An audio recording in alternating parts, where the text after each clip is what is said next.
let's dive into maybe some best practices for legitimate reviews, both good and bad, and how we can use those best practices to really improve reputation management across your company. Yeah. Yeah. You want to go first? Yeah, I was going to start with this one. This is something that we actually started doing recently with Denverdata Web, is going through all of our reviews that we have on Google and Facebook and all that, and responding to them, bad or good, and making sure that they're heard. And I think this is something that it should be practiced for everyone.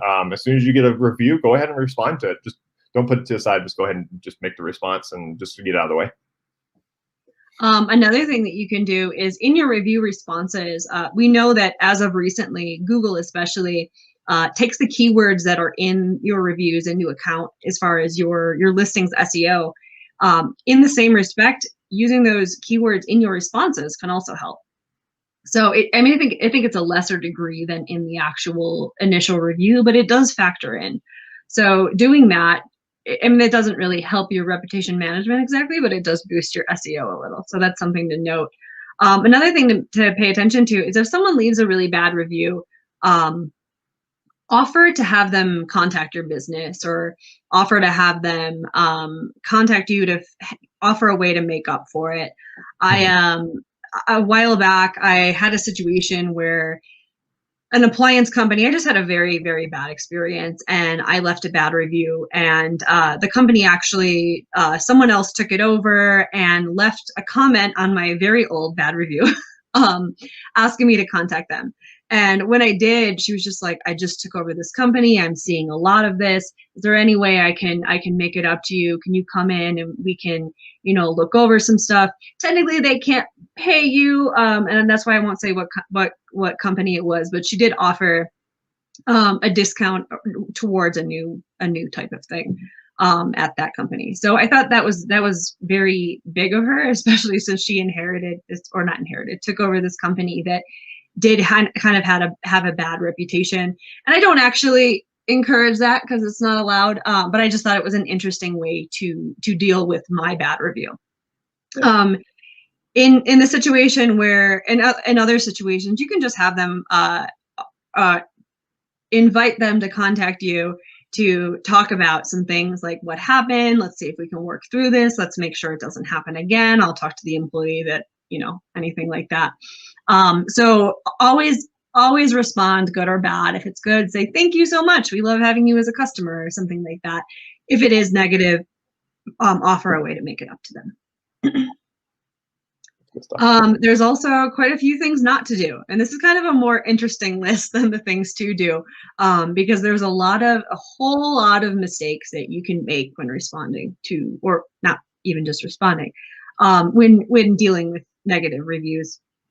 And the main thing, Justin, do you want to start us off with that one? Yeah, so I think one of the things that I see the most is people just ignoring those bad reviews and not saying anything at all to them. I can't count how many times I've went to somebody's reviews and it's just bad review after bad review, and there's no response from the business owner or anything. So it's just kind of like, do they even care about this? Kind of thing. So let your users or your visitors or your customers know that you do care about them by responding to those bad reviews. I think the next one would be so don't in that reply to that bad review, do not point a finger at anybody in your staff or at them, or make any excuses for the reason why that was happening. Like Sarah said, offer them a way to contact you or find a way to make it up to them in some kind of way. But yeah, don't do it. Don't point any fingers in that comment. It just makes you look bad. And we've actually seen this happen before. So, although there is a really interesting example, and I've read it a few times. It's popped up like on BuzzFeed and whatnot. There was an owner of an escape room who responded to a bad review with everything that these kids did in the escape room. They pretty much ripped it apart. They ruined the room and then they left a bad review. And so the owner did respond to it. It's actually really funny. You can find it, but he was just like, they lit it on fire at one point or something. I don't remember all the details, but the owner did respond to the bad review, pointing fingers with everything these kids did. that's a unique situation. That's not really something you'd see every day. But in general, don't point fingers. No, don't point fingers. Unless Oh, go ahead. unless it's comical like that and it's going to go viral, then do. Then it might help your business a little bit. Another thing not to do, don't try and remove reviews. It's usually not allowed. And it can also, it's usually just not allowed. There's not an option to do it. And I've seen situations where people reach out to Google, can you just remove this review? It's bad. It doesn't work. Don't do that. If you have a bad review and it is legitimate, especially, deal with it. You earned it. So another thing I've seen quite a lot is if there's a business with a bad reputation, there's the tendency to try and close your listing and start a new one. In the past, you could do it. In the past, Google and Facebook would allow it. Nowadays, there's algorithms that come into place that see when you're doing that, and they don't allow it. I've actually seen a situation where a company wanted to do just that. They closed their account. They opened a new one. All the bad reviews came back from it. So they had lost all their pictures. They lost all their descriptions, but all the bad reviews came back. So don't do that. It's a lot of work for nothing. And it's not a trustworthy thing to do. So don't do that. Not very ethical. No, it's ethical. That's the word I was looking for. Yeah, absolutely. And then the last thing to do, and I'm sure we've not only witnessed this, but been influenced by this without knowing, don't ever pay people to leave good reviews on your listing or to leave competitors bad reviews. Now, that's one of the most unethical things you can do.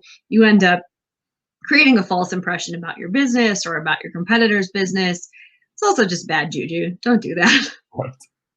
Justin, have you run across situations seeing that, or like maybe just suspecting that it was happening?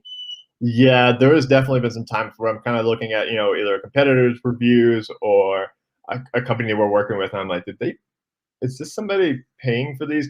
Because they either all look the same or all from the same time frame.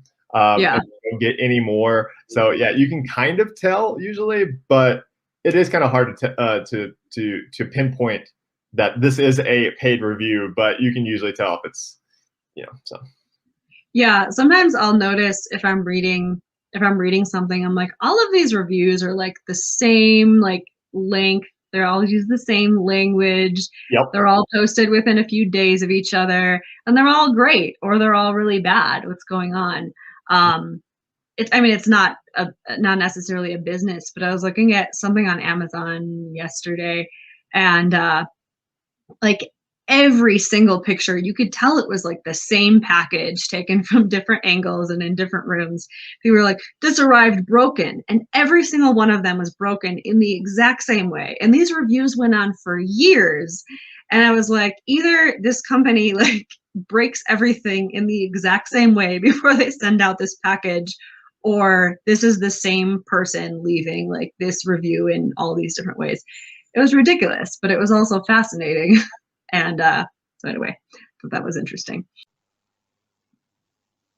Hi, this is Sarah from Denverdata Web. Thanks for watching. Please like our video and subscribe for future digital strategy chats. You can also visit our website at denverdata.com or find us on social media at Denverdata Web.